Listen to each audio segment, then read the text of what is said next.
He awoke as the sun crept through the window and found its way across the floor, relaying a dark shadow of the church under the floor of his raggedy apartment. He slowly pulled his large framed body out of bed, knowing he had a long day ahead of him. Quickly rubbing the previous night out of his memory, Shane grabbed his badge labeled O'Donnell and headed towards the station, admiring the simple beauty of the church on his way out. Shane was on office duty today opposed to patrol, which may have been a good thing because it gave him time to plan for later. Him and AJ had planned a meeting for later behind the church, which was close to both of the apartments in the cul-de-sac where AJ and Shane lived. Shane finished the day, trying the best he could, unsuccessfully, to avoid thinking about the danger in his actions. Shane left the office, quickly moved towards his car, but out of the corner of his eye, he saw something. A shadow, stretched and augmented, and at the feet of the shadow, with a small glint of sunlight creeping over his head, was AJ. "What the hell does he think he's doing coming here, of all places?" murmured Shane under his breath. Just before Shane could go and confront him, AJ was gone, disappeared into the fleeting sunlight and growing darkness. It was only a few years ago when Shane was different. There was a girl, her name was Marie. She was perfect in Shane's eyes, no faults. Marie seemed to always wear white. Shane liked it when she did.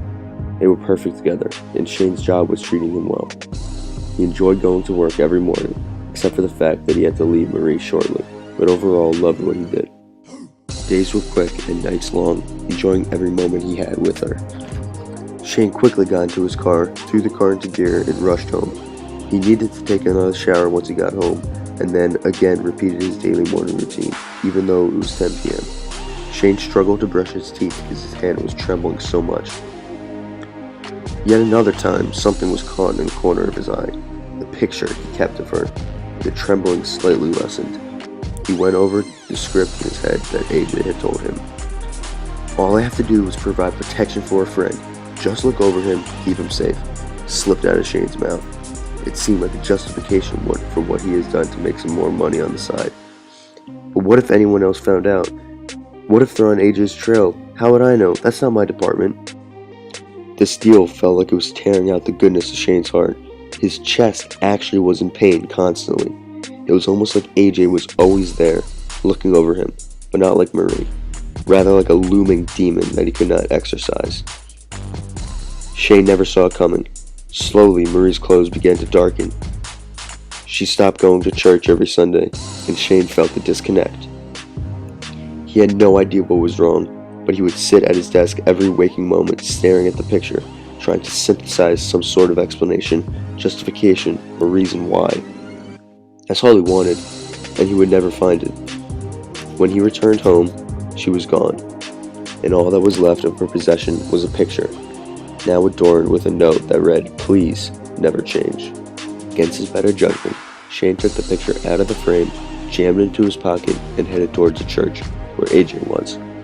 Shane decided to travel on foot today. His car did not seem appealing for some odd reason. He arrived behind the church, the spot that him and AJ have been using recently, and like usual Shane posted up, leaning against the wall, trying to seem intimidating, which to many he might be. AJ soon arrived, and his customer followed suit shortly after. Following protocol, Shane frisked the customer and his associate likewise. Neither were carrying anything of threat to Shane and AJ. Shane, although having observed many deals such as this one, still was unsure of some terms used by both parties, but his observation skills began to wane as he began thinking about her.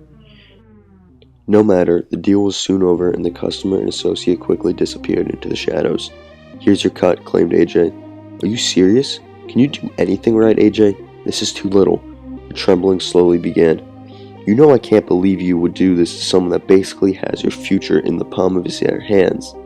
Shane began to become louder and louder, more and more passionate. "Shane, I would never give you a low cut. Like you said, I'm in no position to do that. But if you do think I'm shortchanging you, you're crazy," AJ exclaimed, with the fury slowly turning more and more passion. Shane quietly said, "You know what, AJ? It's not about the money anymore. I'm done." Feeling liberated, Shane had so much pent-up energy and power that all he could do was scream. He let out a scream, reached into his pockets, retrieving the picture and again reading his note, and began to run.